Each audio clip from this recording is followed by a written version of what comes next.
Bonjour, bienvenue dans la série sur les échecs. Donc nous sommes toujours dans les fous de couleurs opposées.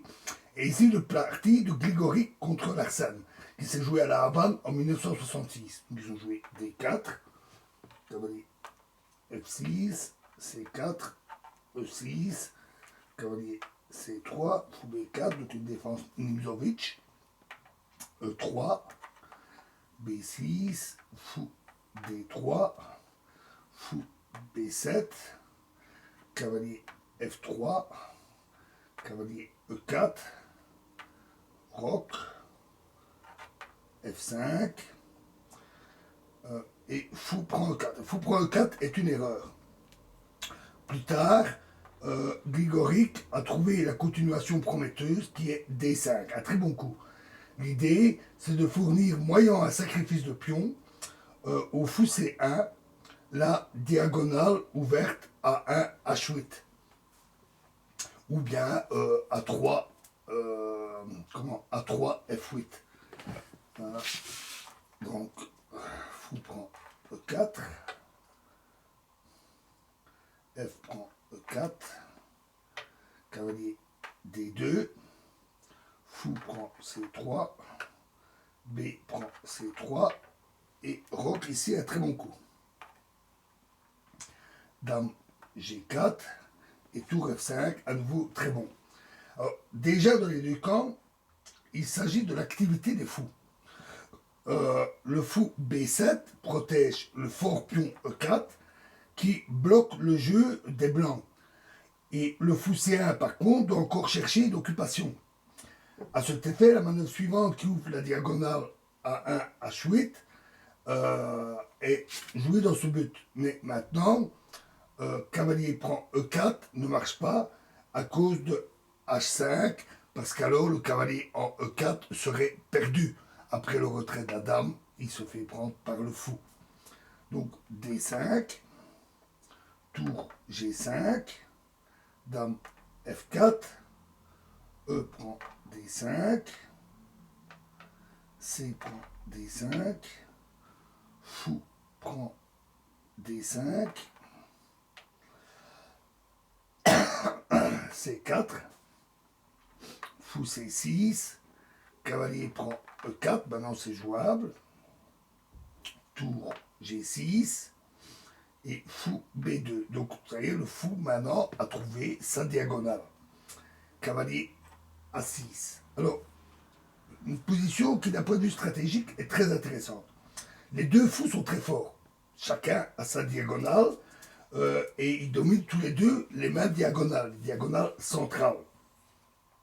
Comme on verra bientôt, le fou noir ici va collaborer beaucoup mieux avec ses pièces et surtout avec la tour en G6 en visant le roc du roi blanc.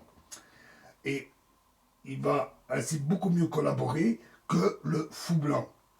Les blancs auraient pu néanmoins conserver l'égalité en jouant immédiatement cavalier G3 suivi de E4, bloquant temporairement la diagonale et permettant de rétablir l'équilibre. Mais ils jouèrent F3, qui est une faute. Ce n'est pas la bonne manière de bloquer cette diagonale. Cavalier B4, par contre, est très bon. Fou C3, cavalier D3, dame F5 et dame H4, très bon coup. On voit la preuve qu'une combinaison n'est pas nécessairement liée à un sacrifice.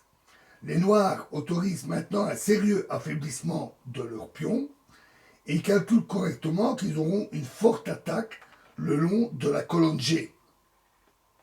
Les blancs auraient dû maintenant répondre cavalier G3, ce qui leur aurait permis de se défendre. Mais ils jouèrent cavalier F6, échec, qui est une erreur. G prend F6 et dame prend D3. Alors, si on jette un coup d'œil superficiel, on pourrait peut-être donner la préférence au blanc. Le fou C3 attaque le faible pion F6, les pions des noirs sont très affaiblis, alors que le fou C6 mord sur la formation blanche des pions G2 et F3 qui le bloquent, comme sur du granit. Mais malgré cela, c'est justement l'activité de ce fou, bien qu'il ne va plus jouer jusqu'à la fin de la partie. Il se contente de surveiller cet endroit. Et c'est cela qui va décider en forçant l'attaque du roc. Tour H6, H3, Roi F7, un très bon coup. Maintenant, la perturbation du roc des blancs ne peut plus être freinée. Par exemple, sur E4, alors tour G8, et roi H1 serait une erreur parce que dame H3 échec. Et les tours font mat.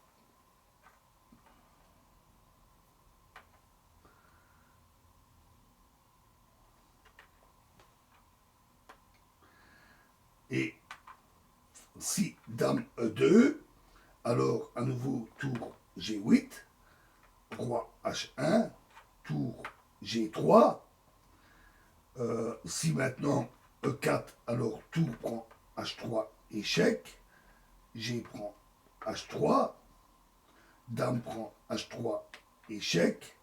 Roi G1 et tour G6, échec. Et c'est terminé pour les blancs. Remettons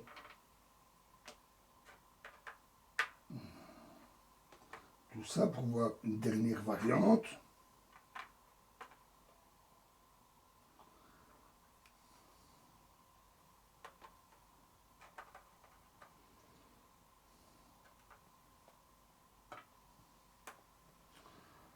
Donc après tour H6, H3, roi F7.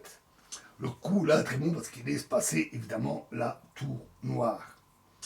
Et sur dame E2, alors tour G8, roi H1, tour G3. Si maintenant tour F2 pour protéger le pion, alors tour prend H3, échec. G prend H3, dame prend H3, échec.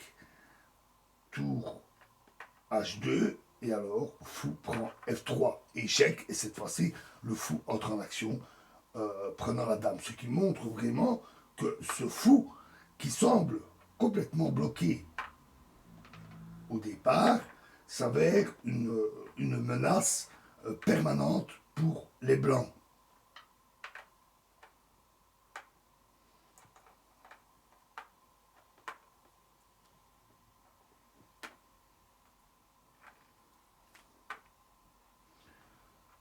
Donc après tour H6, H3, roi F7. Donc les blancs ont joué tour F2. Tour G8, roi F1 et tour prend G2. C'est un sacrifice très simple mais efficace. Et maintenant, le point F3 est menacé par le fou et il est pris d'assaut. Donc tour prend G2, dame prend H3, qui menace évidemment dame prend F3 ou fou prend F3. Donc E4 et tour G6 et c'est terminé. Les blancs gagnent et les noirs gagnent et les blancs ont abandonné. Parce que après tour dame E2 viendrait tout simplement dame H1 échec et la tour tombe. Voilà, alors dans la prochaine vidéo, nous allons quitter ces fous de couleur opposée et nous allons quitter le fou provisoirement et nous allons parler du cavalier. Et nous allons parler du cavalier et de son champ d'action qui est plus limité que celui d'un fou, au moins en apparence. Je vous remercie.